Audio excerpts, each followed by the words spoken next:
¿Qué tal? Saludo a todos, bienvenidos a este podcast de martes, donde quiero hablarles de la principal pelea del fin de semana, dar una primera mirada a ese verdadero choque de trenes que vamos a tener en Australia. El campeón ya, campeón oficial de las 154 libras de la OMB, defiende por primera vez su título contra Brian La Bala Mendoza, que renunció, si se quiere, a su título interino del Consejo Mundial de Boxeo para ir en busca de este título de la OMB. Ya les voy a hablar de esa pelea, al menos traerles una primera impresión, una primera reacción previa.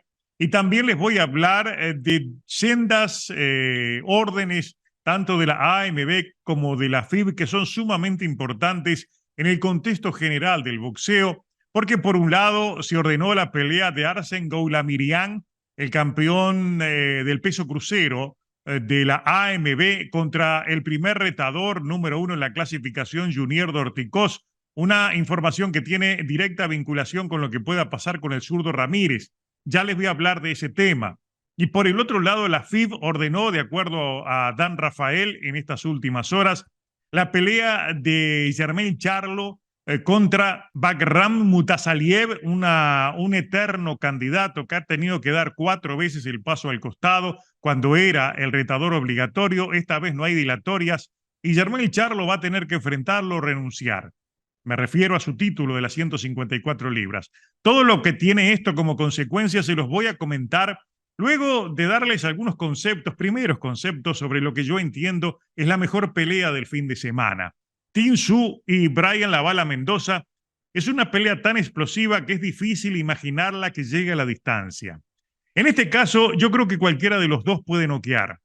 Temprano o tarde, pero esta pelea debería terminar por la vía rápida. En las apuestas, el dueño de casa, Tin Su, el campeón, es ampliamente favorito. Menos 588 contra los más 400 de Brian La Bala Mendoza.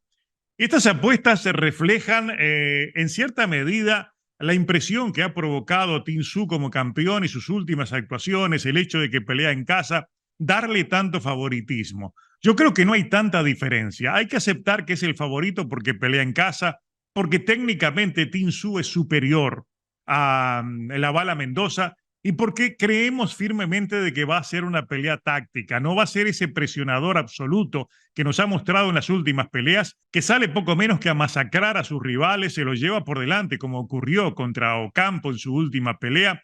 Él le va a respetar mucho la mano a la Bala Mendoza y creo que va a ser Mendoza precisamente el que va a poner presión temprana. Se van a alternar en el control de la pelea hasta que si la misma pasa el quinto o sexto episodio, es de esperar que a partir de ese momento sea el antes y el después. Yo no tengo ninguna duda de que si la pelea pasa el quinto asalto y la Bala Mendoza no ha conseguido lastimar o no ha conseguido rematar la pelea con un buen golpe, se la va a llevar el australiano por cualquier vía. ¿Por cuál razón? Porque técnicamente, estratégicamente, es un hombre que tiene mejores condiciones. Va a poder trabajar la pelea de otra manera, la va a tener dominada y va a superar la presión inicial que le pone el propio público, que le exige, le va a exigir, ya él es un ídolo allí en Australia, que acabe rápido con su rival. Creo que lo va a respetar, por eso la pelea no va a terminar temprano, excepto que suceda algo como le pasó ya en 2 peleas al australiano, que lo mandaron en el primer asalto a la lona, ya en el 2017, cuando tenía recién 7 peleas en el profesionalismo, lo sorprendieron y fue a la lona. Y también el año pasado, en aquella pelea contra Tyrell Gallá, lo puso en la lona en el mero primer episodio, se recuperó y después ganó la pelea. Pero es alguien que puede ser conectado temprano y puede ser mandado a la lona. Y cuidado si es conectado con un hombre que pega como una mula, como es el caso de la Bala Mendoza. De ahí a que va a tomar precauciones. Seguramente vemos un asalto de estudio al principio, vemos quizás una pelea que no colme las expectativas, teniendo en cuenta que son 2 hombres de presión, de acoso, de soltar bombazos temprano. Es posible que se respeten mucho y veamos al menos 1 o 2 o quizás 3 asaltos de mucha cautela hasta que empiecen a soltarse y vayan al intercambio a cruzar trayazos hasta que uno de los dos quede en la lona. Es una pelea, repito, que puede ganar cualquiera. Yo no dejo todavía mi pronóstico oficial, pero es evidente que el gran favorito a ganar, el que va a estar en el pronóstico para una victoria por nocaut, es el australiano Tin Su. Pero tengan mucho cuidado aquellos que realicen apuestas con lo que pueda suceder de sorpresa. No se sorprendan si termina en la lona y perdiendo el título Tin Su, porque hay que recordar lo que ha pasado en apuestas anteriores, y no hay dos sin tres. Por ejemplo, en la pelea contra Jason Rosario estaba siendo favorito Rosario, iba como favorito a ser perdedor. La bala Mendoza pagaba más 200 por cada 100 apostados. Ya sabemos en lo que terminó. En el quinto lo mandó a la lona, fue un nocaut espectacular que consiguió contra el dominicano, ex doble campeón. Y en la pelea contra la Torre Infernal Fundora, una de las más recordadas del último tiempo por el tipo de nocaut que fue, cuando estaba muy abajo en las tarjetas y salió a rematar y realmente consiguió rematarlo de una manera increíble. Ustedes ahí tienen la imagen ya de por sí pinta lo que fue ese nocaut conseguido por la bala Mendoza sobre Sebastián La Torre Infernal Fundora, y en esa pelea él pagaba 600 por cada 100 apostados, era más 600 increíblemente, que también fue como perdedor, al igual que en esta pelea que paga 400 en promedio. Hay algunas casas de apuestas que lo tienen incluso más arriba, es absolutamente el gran favorito Tin Su, pero puede llegar esa bala perdida de la bala Mendoza y terminar con el fenómeno de Tin Su en cualquier momento de la pelea. Es una pelea muy linda para apostar en cualquier asalto a la calle. Algo parecido a lo que ocurrió este pasado fin de semana. Era el gran favorito a ganar Leigh Wood frente a Josh Warrington, pero pagaba por un knockout en el séptimo episodio $2,000 por cada 100 apostados. Quienes se la jugaron a ese knockout realmente ganaron buen dinero. Lo mismo puede suceder con la bala Mendoza, porque, insisto, es una pelea que puede caer para cualquier lado. Tenemos claro que hay un favorito, tenemos claro que es Tin Su, y tenemos claro también que aceptaron esta pelea siendo muy conscientes de que la pueden ganar.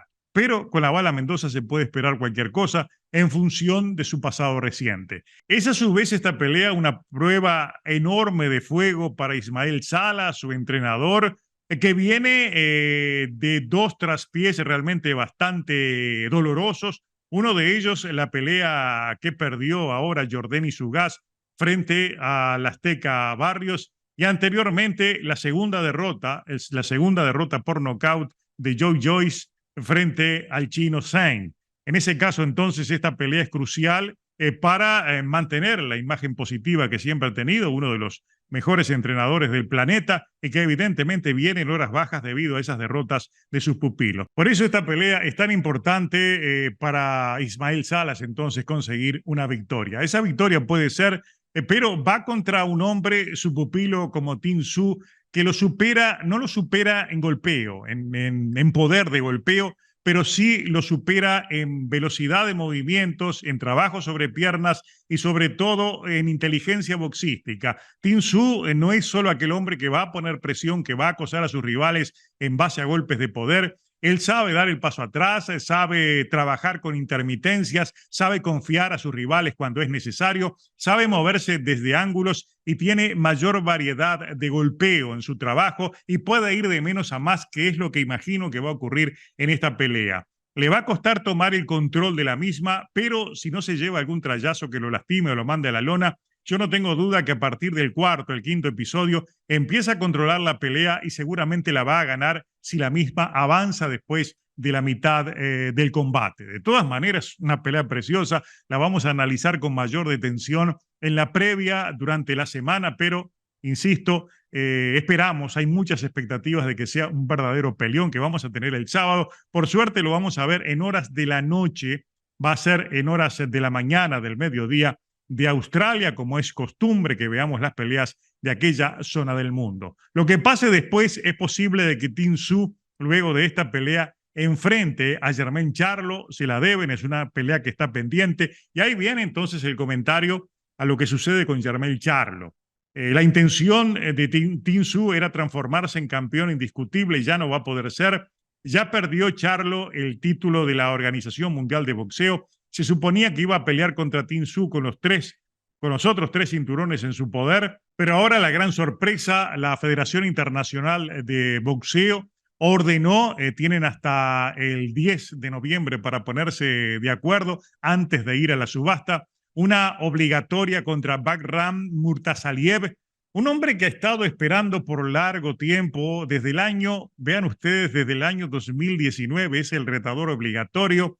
En la primera pelea que tuvo contra Jason Rosario, dio el paso al costado cuando venció al dominicano. Posteriormente, dio el paso al costado en las dos peleas contra Brian Castaño y posteriormente era el retador obligatorio cuando también dio el paso al costado en esta pelea de Jermell Charlo, subiendo a las 168 libras. No exigió la pelea, por eso la FIB le mantuvo el título. Ahora termina la pelea contra Canelo Álvarez, donde todos sabemos que perdió, y se le ordena un combate que si no lo acepta perderá el título. De ahí entonces a que hay esa expectativa de qué es lo que va a hacer Jermell Charlo, si efectivamente regresa a las 154, como dijo que lo iba a hacer, para enfrentar esta pelea obligatoria, o renuncia a este título y va directamente contra el vencedor de la Bala Mendoza y Tin Tszyu. Hay que esperar que en la semana se conozca entonces esa información.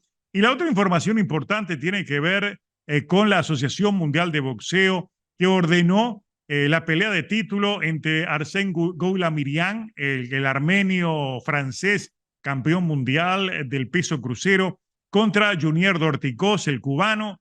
Una pelea que en definitiva va a determinar el próximo rival seguramente del zurdo Ramírez. Por eso se había aclarado que el zurdo Ramírez realizó una eliminatoria que no era final. Seguramente el ganador de esta pelea, Junier Dorticós, es el número 1 en la clasificación. Lo más interesante de todo esto es que Goulamirian tiene una sola pelea desde el año 2019, que fue ahora en noviembre. Él ha sido campeón desde el 2019, pero solamente una vez.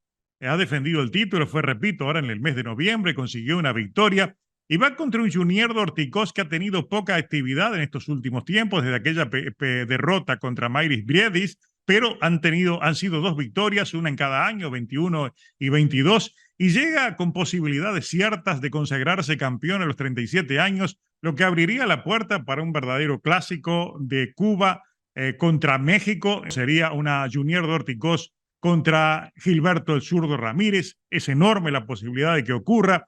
Vamos a analizar en su momento qué puede pasar entre Goulamirian y Junier Dorticós. No sabemos cómo está Dorticós en este momento, suponemos que se está preparando y preparando bien, pero no tenemos información, vamos a tener que conocerla. Pero estando bien Junier Dorticós a sus 37 años, tenemos plena certeza de que va a ser una gran pelea y tiene muchas posibilidades de volver a ser campeón. En ese caso, entonces, lo veríamos contra el zurdo Ramírez. Gran expectativa, pelea de mucho morbo. De ahí, entonces, a la importancia que tiene lo que se conoció en estas últimas horas, de que se ha dictado una orden de la AMB para que el campeón crucero defienda ante Junier Dorticós, dejando la vía libre para que el vencedor después pelee contra el zurdo Ramírez. Una pelea que muchos estaban esperando. Vamos a esperar también lo que sucede con Jermell Charlo, si definitivamente abandona el título de la FIB o afronta esa pelea que por tanto tiempo ha sido postergada contra Bagram Murtasaliev, el eterno candidato a enfrentarlo. Hay una duda muy grande sobre incluso si tiene condiciones de regresar en forma a la 154 Jermell Charlo, porque como sea, más allá de que él no se engrandeció tanto como estuvo vociferando que lo estaba haciendo, estaba creciendo músculos y todo, pero creemos que puede tener dificultades para dar el peso en 154. No se extrañen ustedes si lo vemos aspirando a algún título en las 160 libras, abandonando todo lo que le queda en la 154. Como sea, la mayor expectativa de esta semana es esa pelea, ese choque de trenes en Australia entre Tin Tszyu y Brian La Bala Mendoza. Durante la semana vamos a ofrecerles la previa y el pronóstico oficial de esa pelea.